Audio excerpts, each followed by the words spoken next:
on?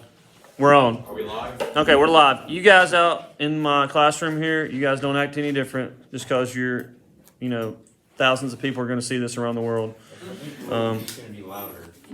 Do what? I think will just be louder. Will is probably searching for attention, judging from the thing he did at the basketball game the last time I went. Which one?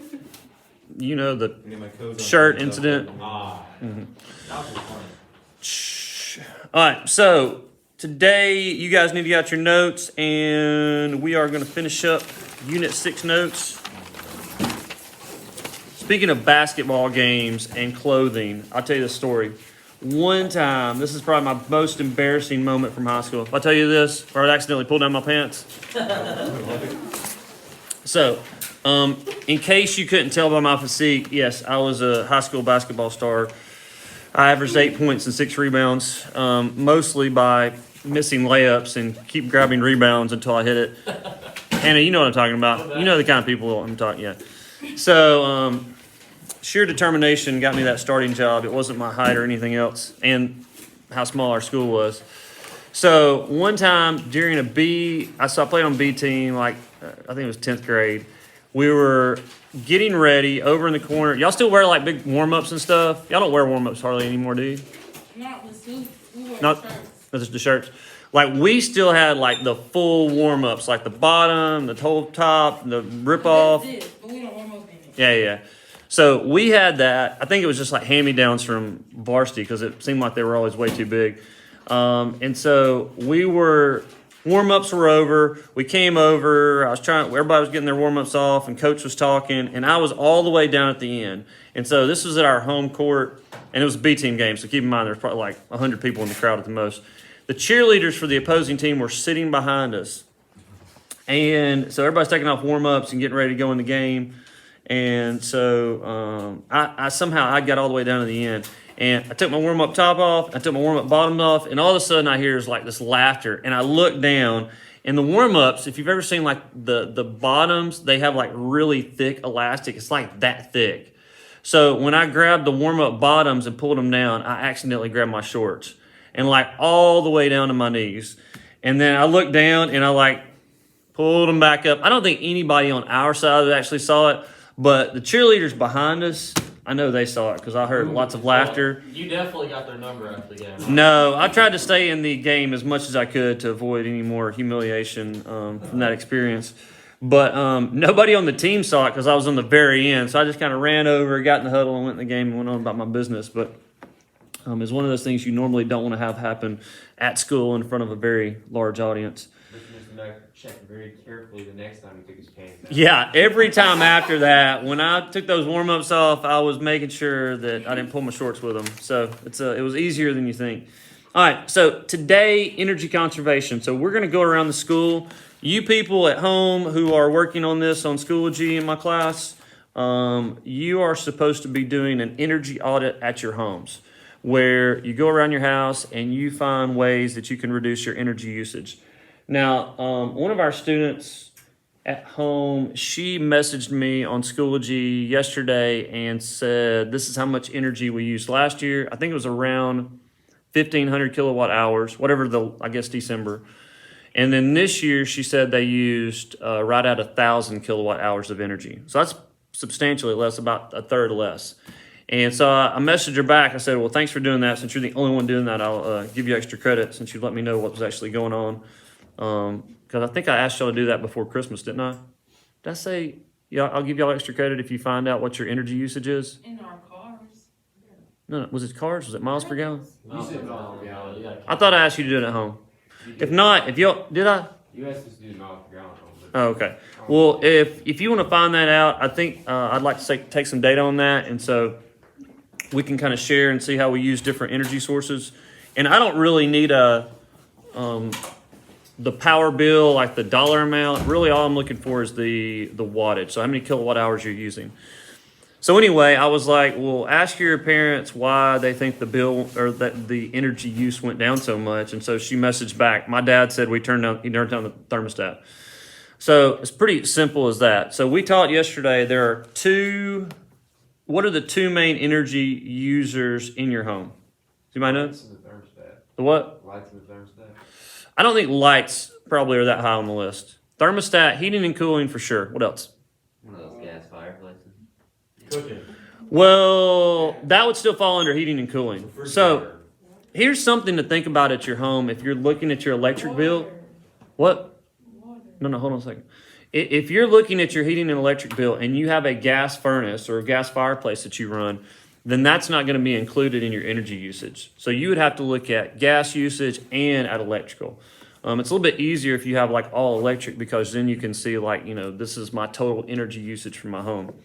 And a lot of y'all probably do use gas at your home for heating. Like even if you have a heat pump, you probably have like gas packs. They have these little, it's almost like a grill, like your grill, you turn on the grill and the flames come out it. So inside the heat pump, if it has gas packs, they have like a gas line with holes in it. And so when you turn the heat pump up, then gas comes out of it, it catches on fire, and then it blows that heat into your home, and that's how it heats up your home quickly. And so if you have gas, it probably does that, and it also heats up your hot water heater. So that would even be separate from your electrical usage. Where was I going with this? Oh, what's the other one besides heating and cooling? The other main energy usage that's massive that you could reduce? Transportation. No, I mean inside the home. Cooking. The kitchen. I don't know. You're on the right track. Yeah, I'm just going to say appliances. You should all be writing this stuff down. This is number 54. Methods for energy conservation around the home include reducing heating and cooling and appliances. So I'm not going to say to reduce your appliance usage because I know if you need to cook something or you need to have your refrigerator going or you need to have the dryer going, you have to use those things in order to meet your needs and be able to get out and look hospitable and have food to eat and whatnot. But there are things that you can do to reduce those energy sources. So on 55, it says heating and air conditioning. How can you all, okay, so I know you're young and most of the time your parents probably don't let you touch the thermostat. Who in here, their parents let them touch the thermostat without like beating them? Okay, 5 out of 15 or so, 6? The rest of you, how many of you would your parents murder you if you touch the thermostat? Okay, that's pretty much everybody else. I definitely feel the same way at home. What's your wife? No. No, I meant with my kids. She can touch the thermostat. I typically am very frugal. I'm cheap, let's be honest. And in the wintertime, my thermostat at night is down to about 63. And when we're just around, like in the evening or whatever, I've got a fire going if it's cold. So usually the temperature is about 70 in the house anyway, unless it gets like below about 25 or below about 30, the electric heat pump kicks on too. But most of the time the fireplace is good to keep the house warm. So, and then in the summertime, usually my house, I keep it on 80 during the day. And at night, I'll turn it down to like about 76 or 7. So what's one way you can reduce one way to reduce your energy usage, heating and cooling, is to turn your thermostat up or down where you're not using it as much. Another way, what do you have in your home that you can use to reduce your heating and cooling, to make it feel hotter or colder? Your furnace. Take on firewoods. Open up. Well, okay, I wasn't thinking about clothes. Clothes, yes, you can always put on or off more clothes. What else? Blinds. No, you have this installed, what? Blinds. Blinds is actually a really good one. So blinds in the summer can block out lots of sun as well as curtains. And then also in the wintertime, I mean, if you've got a house, like my house turned 100 years old this year. It's old. It's got old windows. Some of them you can even see like the glass, like, glass is, some people classify it as a liquid because it actually flows. It's just super slow. That's why if you see old windows, they're kind of distorted.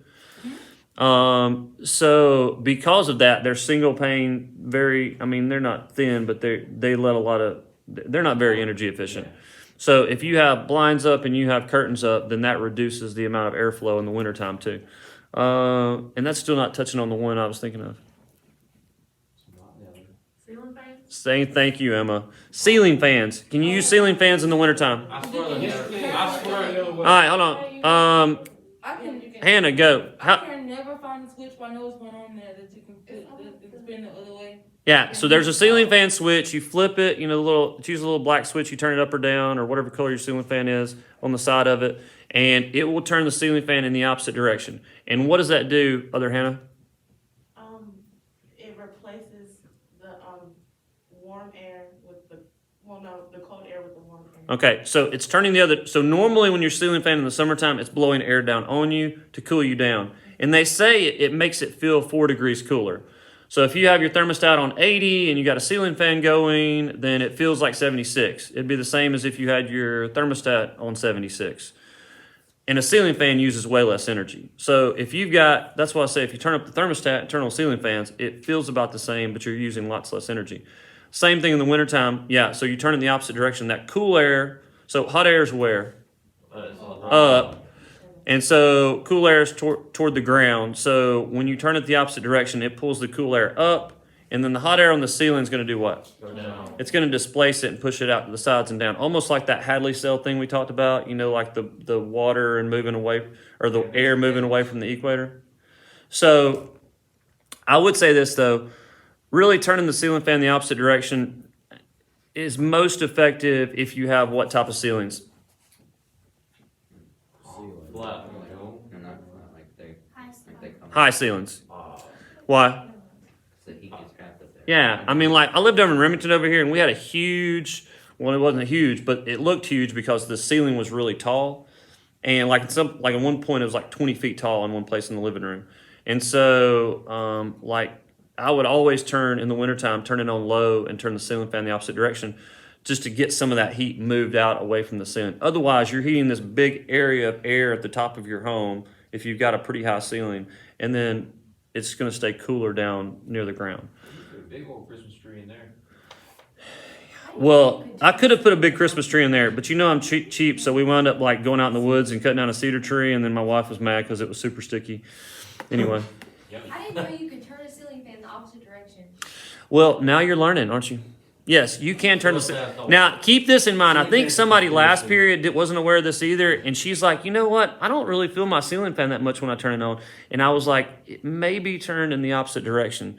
So you should be able to tell a significant difference when you click that switch up and down. Like you should feel the air coming down on you when it's the winter. When it's the cooler, not the cooler months, the warmer months. My ceiling fan is so cold, like I wake up thinking I had the coronavirus. Well, that's why a lot of people get like sinus infections, get sick in the wintertime. They say I'm catching a cold. It's really not I'll tell about the cold air. It dries your sinuses out, especially when you run a heater a lot or you run the air a lot. And then that drying out doesn't let your body get rid of the buildup of mucus and stuff, and you can wind up getting a sinus infection. They do say that the cold virus does replicate better at cooler temperatures. So they said it like your nose when it's cold outside, 93 degrees is the best temperature for cold virus replication. So you don't catch a cold by going outside when it's cold, but if you have some cold viruses running around your nose, you can make it easier for them to replicate and take over.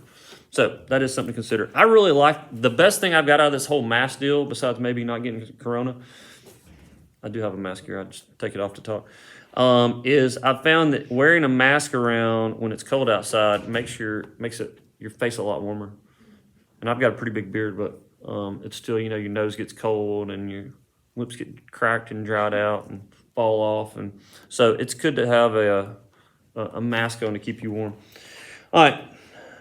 It's kind of like somebody cuddling with your face. Okay. Although I don't like them when they're too close. Y'all know these masks, they're like really close to your face, and then like there's moisture gets on there, and then your face gets cold. I don't like those. I like ones with like a big pocket like this one. That's why I like wearing this one. Sticks out. My wife's like, that sticks out 4 feet from your face. You got to stop wearing that. You look like an idiot. And I'm like, yeah, but it's the most comfortable one to breathe in.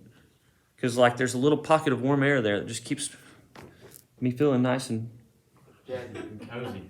cozy. That's the word I was going for. All right, where do we go from there? Oh, appliances. You guys are not old, but you will be soon. And one day you will buy like microwaves and ovens and dryers and things of that nature. What? I said refrigerator. Refrigerators. When you go to the store, there is an Energy Policy Act that was passed. Y'all should write this down, the Energy Policy Act. And it basically made manufacturers of appliances put a sticker on the appliance. Y'all seen this? The little yellow stickers? You might know what I'm talking about. And so it says the least efficient type of appliance like this and the most efficient type. And then it'll have a little arrow of where that appliance falls. So it gives you a good idea. Is that appliance energy efficient compared to the other ones, or is it inefficient? Michael, you getting all this? Yes, sir. Put up your phone. So that's something to consider. Now, typically, the more energy efficient varieties are going to cost what? More. So they're going to cost more up front, but typically you're going to gain that back as you use that energy over time. So that's something to consider when you go to buy stuff, okay? These are decisions that you will make as you get older that will determine, how much energy you're using. Things as simple as don't keep your refrigerator open for 8 hours looking in there to see what's in there, which my kids like to do. And I'm the worst about how many of y'all's parents yell at y'all or close that refrigerator, get out of there. Ours beep, Well, you got to leave it on a long time to beep at my house. I mean, this starts beeping, somebody's getting I think ours beep a after whooping. 10 minutes, 5 to 10 minutes. You left your fridge on for 5 minutes? It's sometimes when you push the clothes, it don't close Mr. all Max the will way. beat you It's right still- there. You are single-handedly responsible for global warming. Dryers. Now, what can you do to your dryer to make it use less energy? You dry your clothes outside. What? Don't use it. Dry. How many of y'all have a clothesline at home? We used to. My grandparents do. Your grandparents still use one? Mr. Max, I can see you outside, flipping up your clothes. Actually, I'll post a video. We have on the edge of my carport, we have a couple of clotheslines running. My wife will take stuff out. Now, the drawback is in the wintertime, it doesn't, they don't dry out that quick. Got jeans that walk themselves. Yeah, jeans. But even if you dry them and they're stiff like that, you could always throw them in the dryer for a minute, and that's as opposed to using it for 30 minutes to dry it off or whatever. So, and when it's raining, it's not really good. But when I was growing up, my mother always dried the clothes on the line in the summertime. So you have a bunch of towels and stuff, put them on the line. And I always remember, I've got her old clothesline bag that's got all the little clothespins in it, where we would go out there and I'd help her hang up clothes on the clothesline. So that is a much more energy efficient way of doing things. All right, and then we got to go in here. Let's see. Conserving water. We've talked a little bit about water in the past. I'm not going to spend a lot of time on that. I will say this. We have a lot of water around here. I know all you out in YouTube land watching this, some of y'all may live in dry areas, and that may not be the case. But we get a lot of rain, so water's not our biggest issue.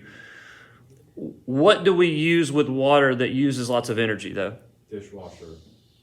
Dishwasher probably, I wonder how much it uses. You should look that up, how much each one uses. The water, hot water. Yeah. Shower, your hot water. How many of y'all take baths? You might still like to take baths? Anybody like sitting? Ew, I don't like to lay around in my own dirt. I'll take a bath, then shower. You see how much? You take a bath, then shower? He shows us the refrigerator. I was in the shower. Okay, I'll tell this about my wife. So She loves to just soak in the bathtub and chill out. I think it helps settle her nerves. And so and I can see sitting in the bath playing. Yeah, I used to do that when I was 6 years old too. But I don't know. I'm kind of the same thing. It's you don't want to lay in there too long, and you worry about your kids because there's no telling what they'll do. They probably toot in the bathtub, and there's no telling what's in the water then. But anyway, if you take a bath, you're almost emptying out your hot water heater in the bathtub. That's a lot of energy. And if you take a shower that's probably longer than about 10 or 15 minutes, you're probably emptying out most of the water, depending on your shower, your flow heads you have. So that is a big energy consumer. How many of y'all take really long showers every day? Not like as many boys as girls did, yeah. I usually give the girls a pass. My daughter, she has to take a long shower when she washes her hair, but I just like the water hitting my back. I don't know. I just it does feel soothing. I would like one of those showers where you have the top and sides and just a spa treatment. I like to feel like I'm cooking. I have to turn the shower all the way up. Feel like it's boiling. I have to be scorched. For those of you on the internet that didn't hear that, Hannah likes to feel like she's cooking in the shower. The problem I found this time of year though is like it's drier and you run the heater a lot, and so like I feel more itchy because there's more dry skin, and if you run like too hot a shower, I feel like it makes me more It do itchy. make you itch a little bit. Yeah, I don't know. My son's always coming out of the shower. He's like ashy, and my wife's like, "Put the lotion on the skin." You know what I'm talking about. I'm like, "Hey." All right, It do burn a little bit. let's see here.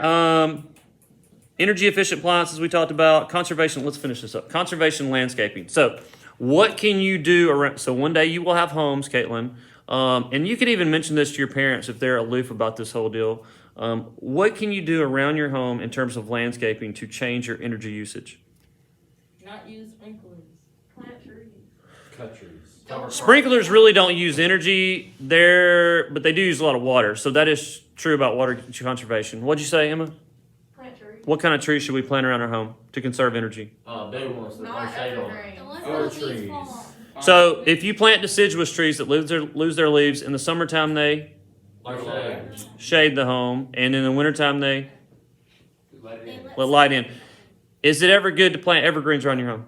No. Yes, it is. Yes. So around here, which side of your home would you want to plant evergreen trees? West. East. North. South. Not somebody not just guessing. What'd you say, Ashton? East. Is where the sun. No. North. Why north, Caitlin? I don't know. They Is just it- took she all guessed the Where does the cold wind come from? It's the north. Out of the north. from the North Pole. So typically, where we live in most parts of this country, you don't want a lot of windows on the north side of your home if you can help it, because it's going to let that cool air blowing in from the north is going to make your home colder. And we're in the south where it's pretty warm. But typically, you would want less windows on that side. And in the summertime, the sun kind of gets over toward the north here, and so it also is going to probably heat your home up in the summertime. So if you put like evergreen shrubs that are like 10 feet tall and they've got a lot of leaves on them, what are they going to do on that north side? They're going to block the wind. They're going to help insulate that side of the home. So there is a benefit to adding evergreens on one side of your home. And so that is the one benefit, I would say. Somebody last period said you should put them in front of your door so that you don't lose a lot of heat out or wind come in your door. And I was like, you typically don't want a bunch of evergreen shrubs right in front of your front door. Yeah, be scary. You can see you like go to leave the house and somebody jump out behind the shrubs. It's dangerous. You don't want that. Now, if that's the north side of your home, I can't help you out. But just in terms of one day you plan your own home, you build your own home, you plan your landscaping around your home, at least you have some idea of how to reduce your energy cost. And we hope all of you out there who had surgery yesterday are doing well. We miss you, and we hope to see you back soon. Take care.